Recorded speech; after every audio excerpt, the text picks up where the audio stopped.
Hello, I'm DelusionDispeller, life coach since 2006, and I really want to do this video because when I was watching this Dr. Phil episode, it just screamed narcissistic personality to me. I'd like to know what you think about this, but I'm going to actually show you footage from this Dr. Phil show and give you my opinion as I review the show. So it'll be a reaction video, basically. I'm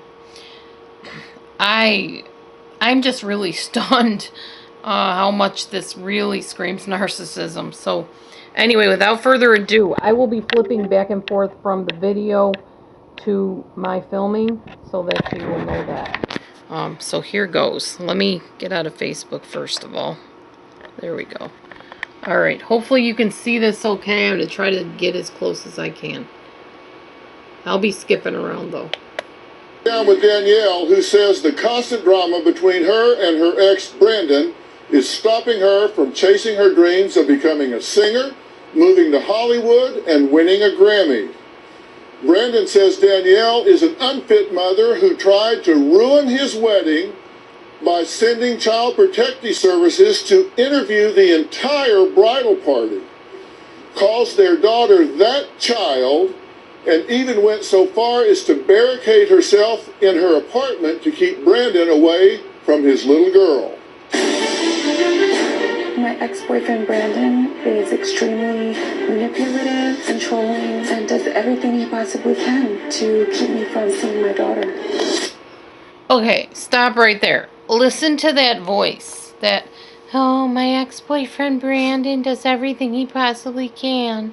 That's her playing the victim. That's a little innocent, soft-spoken, sultry, seductress type voice that gets on my everlasting nerve. Now, some people have that problem because they're losing their voice. Like, I have that trouble. I don't usually sound like that, but you will be able to tell as we go on through the episode that this woman is about as phony and full of herself as they come. So keep watching. I'll try to forward a little bit here. Here, let's get where Dr. Phil actually starts interviewing her. You can get her personality. Absolutely not. When Brandon and I were getting married, we asked Danielle if our daughter could be our flower girl.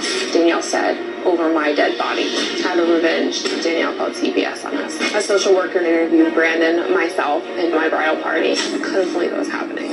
You have called the police or the sheriff or CPS numerous times.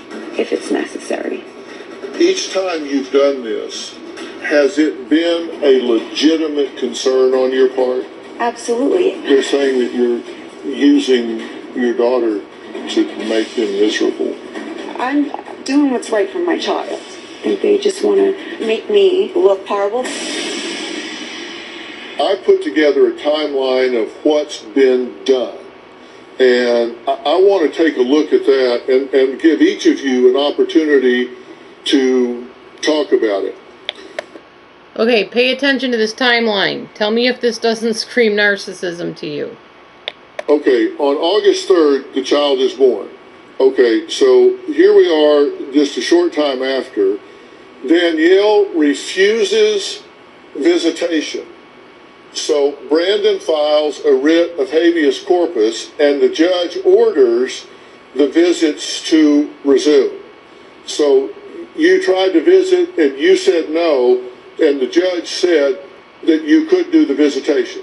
Now that is a court record filed April 2nd, 2007. Then here we are 10 days later. Danielle interrupts Brandon's visitation, takes the daughter, claiming she wasn't drinking enough. He told me that he would not feed my daughter in the middle of the night. I think she was about 8 months old or something like that.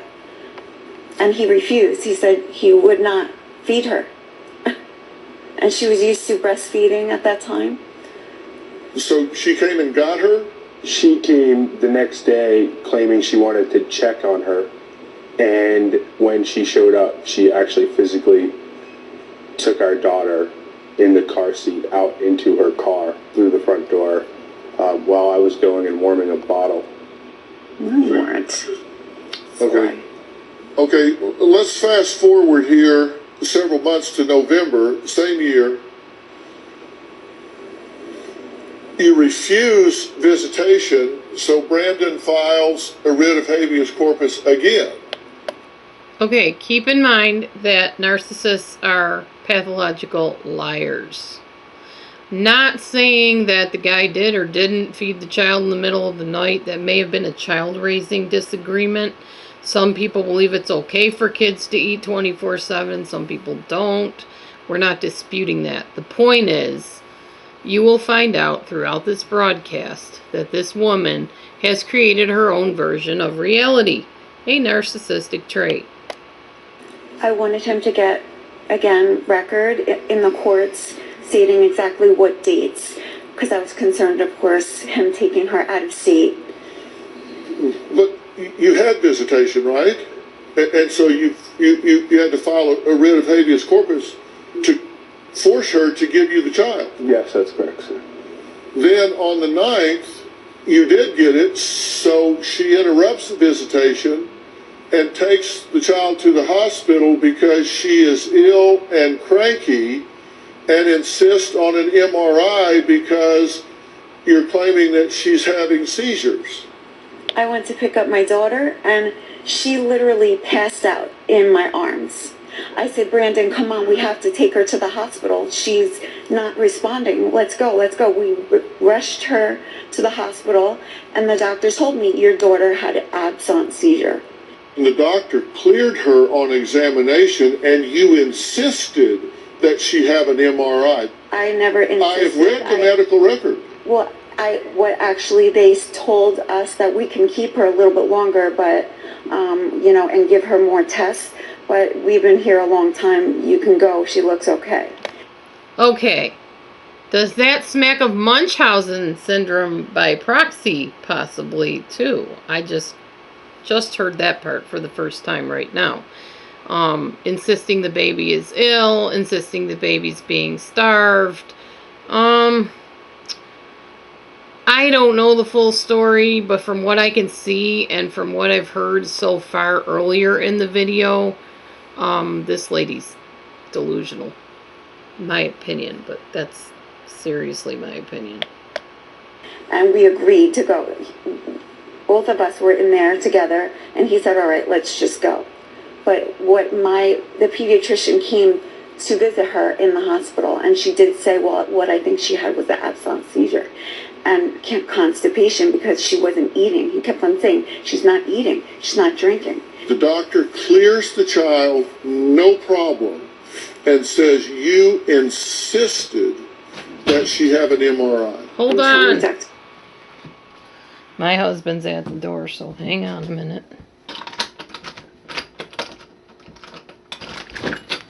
You didn't get my text, apparently, that I'm filming a video, right?